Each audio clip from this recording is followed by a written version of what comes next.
You're right, so I just want to go through my little experience to Tesco this evening in this crazy dystopian version of Britain. I've been visiting that Tesco since I was a little child, since I was like 4 or 5 years old. I can remember it way back in the 90s, back in the good times. And it's just really hit me tonight just how bad things are getting now in this country. And I couldn't film or photograph anything in there because I haven't got an iPhone. And I'll just report back exactly how I've seen it.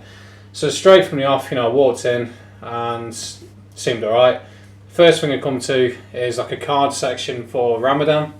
We've got all these cards and balloons for Ramadan Barak, and I walked past it at first, and then I had to do a double take, like, bloody hell, it was only last month Diwali, I think it might have been, I don't really know, but it does sum up how bad, so basically corporations don't really care, as long as they can sell you things, it's like liberal capitalism really, so they probably love having this big multicultural project, because they can sell beer to the English, bacon to the English, they can get halal for the Muslims, they can get Ramadan stuff for the Muslims, they can get Diwali stuff for the Indians, probably Chinese New Year lanterns or something like that.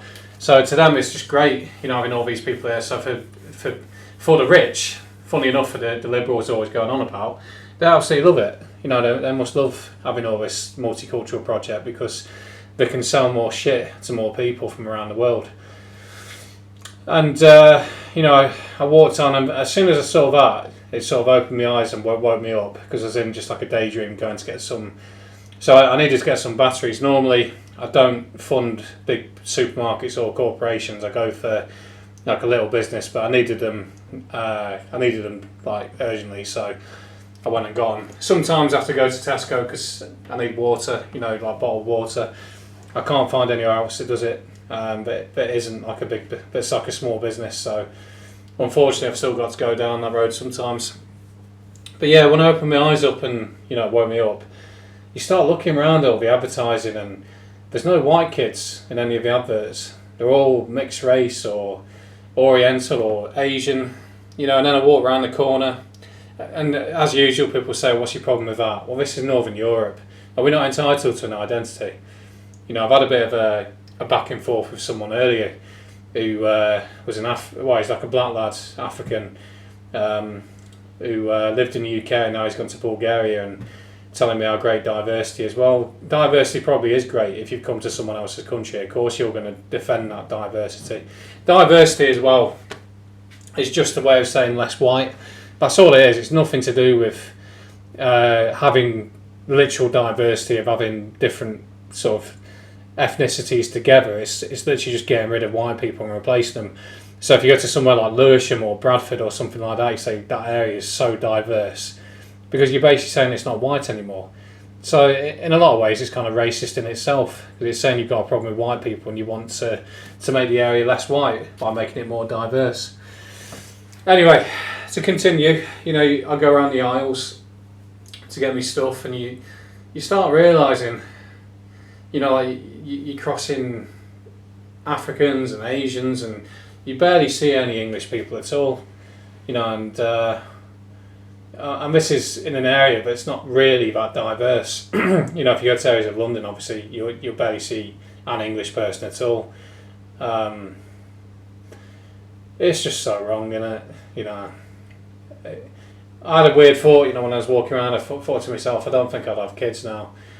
I just don't think, when I think back how my childhood was in the 90s to what a child being born into this world now would be, it really makes you think, would you really want to bring someone into this nightmare?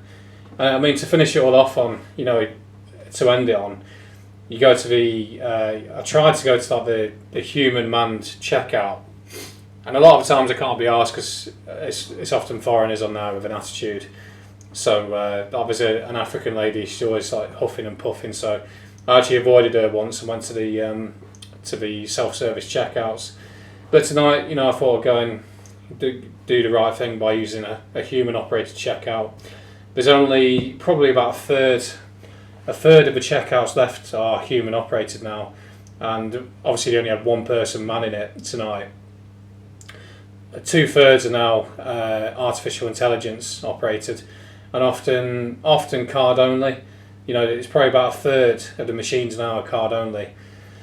So, you know, and they have them creepy sci-fi looking sort of mirror cameras looking straight back at you, mirror sized cameras looking right back at you. So you get to get the joy of literally being told you're being monitored right in front of you. Why would you need to be monitored at the end of your checkout? Sure, fair enough, I can understand walking around, but that is really intrusive, I think, having that thing right in your face. But yeah, that was that. You know, I paid, and then I just walked out, and as I was walking out, a couple of a family of Muslims come in. You just think, what the fuck is this country anymore? It's like a dystopian hellhole that we're living in. You have your good nights, you have your bad nights, good days, bad days. But I thought that was quite an interesting little trip to Tesco in dystopian modern Britain, and I like to be optimistic at all times, but it does make you think, what's things going to be like in the future if everything carries on as it is? Well, it's fucked, isn't it? It's finished. If things carry on as they are. But I don't, as I say, I like to try and stay optimistic and grateful for the things I have. So hopefully we can sort things out. And but yeah, without trying to add any extra context or just fill some extra time or just leave it there. That's my little trip to Tesco this evening. So that's that. Cheers.